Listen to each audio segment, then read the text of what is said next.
Welcome back, young scholars. In this video, we'll be discussing decolonization in the 20th century. I wanted to explain the intro video before you watched it. It shows you the relative size of various empires. So the red here is the British Empire, the blue represents the French Empire, the Portuguese in green, and the Spanish in orange. You will see over the course of the 20th century, these empires break up. So the video begins in the year 1914, and you will see various pieces of these empires breaking off over the course of this century.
So we're not going to be able to discuss each and every one of those examples of decolonization, but we will spend most of our time on some key examples in the course of this video.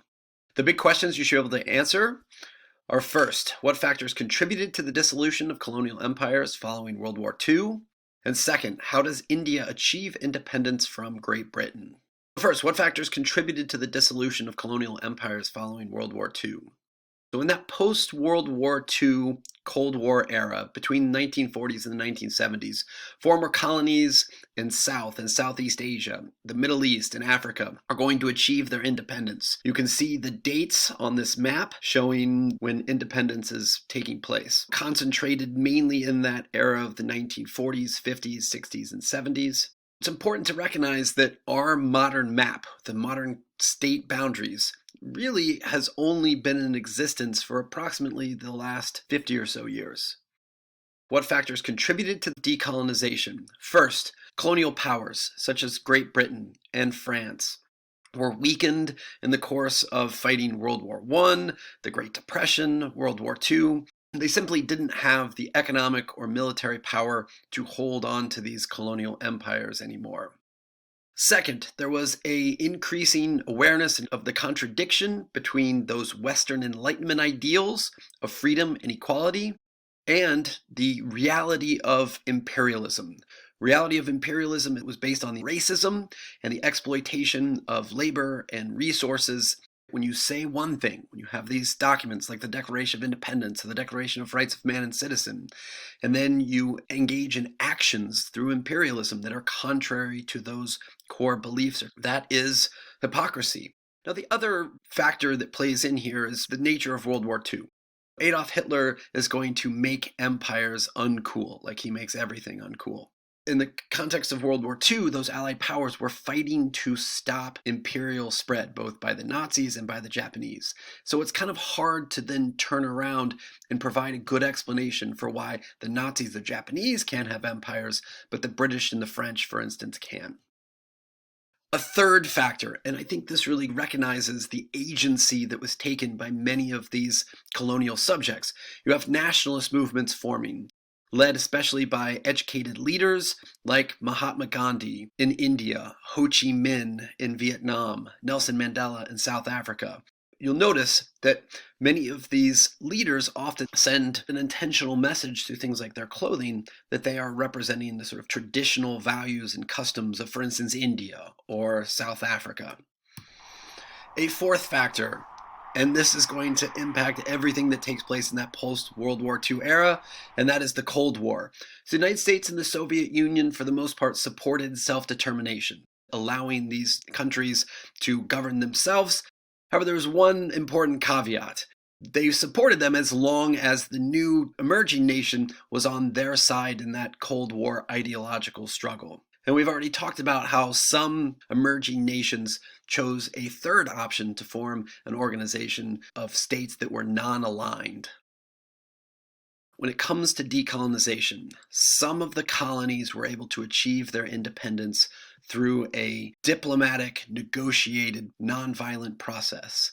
Examples of this that we'll spend time on: India and Ghana, also known as the Gold Coast colonies. They both achieved their independence from the British through a negotiated process, meaning the British essentially at some point walked away from their colonies. Most colonies, however, had to achieve independence through some form of violent struggle. We've already talked about the example of Vietnam. Ho Chi Minh led a group of nationalists that first had to fight against the Japanese, and then later the French, and then later the Americans to try and achieve their independence. Another example, Angola in Africa engaged in a prolonged war against the Portuguese. The Portuguese were really the European country that was in some ways most reluctant to give up their colonies. I want to look in particular at a couple of different case studies or examples of decolonization. First, we're going to look at India. So how does India achieve its independence from Great Britain? When we talk about India, we keep coming back to this important fundamental truth about India, which is that India is very diverse. Right? There's a lot of religious diversity, ethnic diversity, linguistic diversity. There are really two challenges when it comes to Indian independence. First, you actually have to gain independence, right? You have to get the British to leave. And then second, you have to figure out a way to bring together or unify all of these diverse Indians around a common national identity. And specifically, the major challenge is how do you bring together this majority of people who are Hindus and this large segment of the population who are Muslims. The last time we were in India in the 1800s, the British were ruling over India. First it was the British East India Company, and then later, after the Sepoy Rebellion of 1857, the British decide to go in and just take direct control over India. This is known as the British Raj, and it lasts from 1858 until independence in 1947. Remember, the British had delegated some power and also granted education to various Indian leaders. Some of those educated Indian leaders wanted the Indians to have an increased voice in their government. They felt like they weren't being sufficiently represented by the British government. Almost sounds like something the Americans have some experience with. In 1885, they formed a political party known as the Indian National Congress, or the INC. And the INC is still one of the major political parties in India today. Over the course of this period of the British Raj, there was growing kind of resentment towards British rule in India. And this really becomes exacerbated in 1919 when some peaceful protesters, who were mainly Sikhs, in a city called Amritsar, are gathering together and meeting despite being told not to. This is in that post-World War I period. Remember, a lot of Indian soldiers had fought on behalf of the British in World War I with the expectation that they would be granted their independence. In 1919, some of these peaceful protesters had gathered together and they were massacred by the British Army under the command of a guy named General Reginald Dyer, who, despite the fact that these people were just peacefully gathering together, ordered the British military to fire upon them. This is going to increase public hostility towards British rule. Into this context steps a leader named Mahatma Gandhi. He was the leader of the Indian independence or Indian nationalist movement. He's born in India. He's educated in Britain. He moves to South Africa to practice law. So he's trained as a lawyer in Britain. He then moves to South Africa to practice law. At the time in South Africa, the government had established a system known as apartheid. The purpose behind apartheid, as we'll learn later on, is to keep the races in South Africa segregated and also to keep Black South Africans and people of color as second-class citizens. So in South Africa, he is going to face discrimination, and he's going to start to develop some ideas for how to engage in various forms of nonviolent political protest. And one of the ideas or concepts that he comes up with is this idea of satyagraha, or that individuals need to engage in passive forms of resistance, especially against unjust laws. And he believes that by engaging in forms of nonviolent protest, that people will become aware of the truth of injustice and oppression. So he engages in practice of civil disobedience. So what civil disobedience is a nonviolent form of protest where the protester intentionally violates some unjust law. Gandhi is not the first leader to ever use forms of nonviolent civil disobedience. For instance, in the United States, the suffragists in the early 1900s were engaged in forms of civil disobedience when they were protesting outside of the White House, and they were arrested for obstructing traffic. And it wasn't just suffragists in the United States, there was also suffragists in Great Britain who were doing the same thing. After Gandhi, we're going to study other leaders who engaged in forms of nonviolent political protest, including Martin Luther King Jr., Rosa Parks. The civil rights movement is based upon this idea of nonviolent form of political protest or civil disobedience. And you can get a sense in some of these images of the power of satyagraha, right? The truth force. It allows people to see, if you're just standing there engaging in some form of nonviolent political protest, it allows people to see that injustice and that oppression. Other examples from the civil rights movement, the sit-ins that took place at lunch counters that were at that time segregated under Jim Crow laws. And again, you can see here the nature of the truth force or satyagraha. And Gandhi recognized the power of this, especially in the context of India, where there were just millions and millions of Indians and relatively few British who were ruling over them at the time. Gandhi began to engage in nonviolent political protest. For instance, in the 1930s, he leads a march across India to the ocean. This is known as the Salt March, and he's protesting the British salt tax. So there was a tax on salt that the British imposed on the Indian people. And there were prohibitions in India on Indians making salt for themselves because the British government wanted to make sure that the Indians were paying this salt tax. Gandhi marches to the sea and he engages in the process of making his own salt. This causes them to be arrested, but it again speaks to the injustice of the treatment of Indian people under British colonial rule. He also is going to organize boycotts against British clothes. Before the British came in, the Indians were really world leaders in textile production, and then the British government put a lot of restrictions on Indian textile production. And so he is going to organize boycotts. Now, what does that mean? That means you have to get clothes from somewhere. And so Gandhi would actually wake up very, very early in the morning and spend hours at spinning yarn and then weaving together and making his own clothes. He also is going to go on hunger strikes to protest the treatment of the untouchables. So there was still the lingering effects of the caste system in Hindu society. Gandhi's vision for India really included three parts. First, he wanted self-rule. He wanted independence from the British. Second, he wanted to see India become one united nation with both Hindus and Muslims living together, peacefully governing together. And then third, he wanted to see India embrace more traditional cultural elements. And that meant embracing non-Western cultural traditions. And you can, again, see it in the way that Gandhi would dress himself in more traditional Indian clothes rather than Western-style clothes, which he had grown up wearing when he was being educated in Great Britain. Not everyone in India shared Gandhi's vision, especially on that second part, which is the unified nation incorporating Muslims and Hindus. So for example, there was an Indian leader named Muhammad Ali Jinnah. He was a Muslim leader. He was part of this group called the Muslim League, and he disagreed with Gandhi's vision of India. He wanted a separate independent country for the Muslim minorities in that region of South Asia.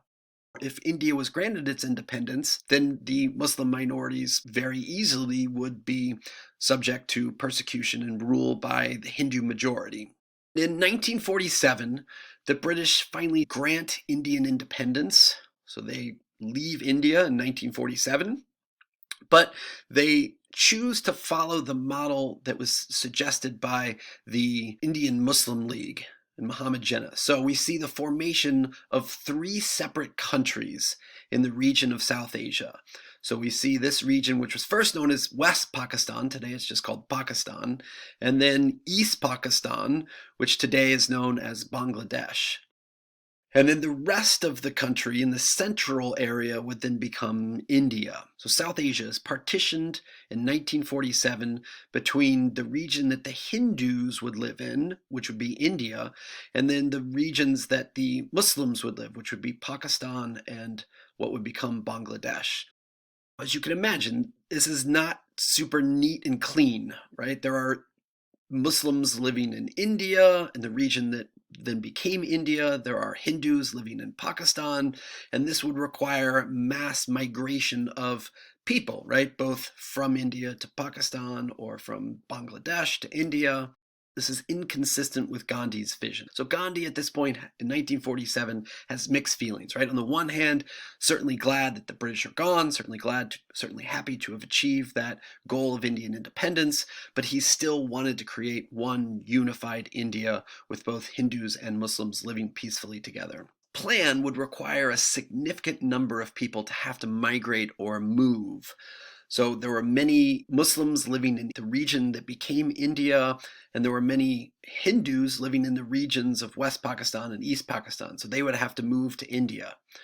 So this mass migration began to take place after 1947, where Hindus and Muslims respectfully were having to move. And you can imagine, right? You see all these Hindus and Muslims who are traveling on these roads and on these trains going in the opposite direction. That's only going to lead to an increase in conflict and tension. There also was a boundary dispute between India and Pakistan over a region in the north known as Kashmir.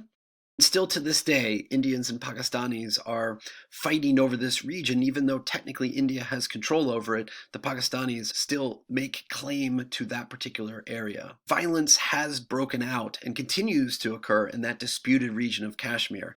One of the scary things about this particular conflict is both the Pakistanis and Indians have nuclear weapons. So if a war ever did break out between these two countries, it would potentially be very disastrous. Let's go back and think about Gandhi's initial vision for India and whether or not that vision was achieved. First of all, self-rule, independence from the British, check. Second, includes both the Hindu majority and Muslim minority. That would be a no. We have separate countries that form India, Pakistan, Bangladesh. He also wanted to embrace that more traditional non-Western culture. Sort of a question mark next to this one, right? In some respects, Indians have maintained some distinct, unique cultural traditions, and in other ways, South Asian culture is increasingly influenced by Western elements. Tragically, after Indian independence, Gandhi is assassinated, you would think potentially by someone who was Muslim, since Gandhi was Hindu himself, but in fact it was by another Hindu who believed that Gandhi was being too generous to Muslims. As we reflect on Gandhi's life, it's pretty incredible to think that this guy, who was barely like 5 feet tall at the time of his death, weighed right around 100 pounds, was able to mobilize this mass movement leading to this goal of Indian independence, and did so without being the leader of any military, without ever even holding any kind of political office, but was able to achieve independence from the British through advocacy of principles of peace and nonviolence. So as a result of watching this video, you should be able to answer these two big questions. What factors contributed to the dissolution of colonial empires following World War II? And second, how does India achieve independence from Great Britain? As always, thanks for watching.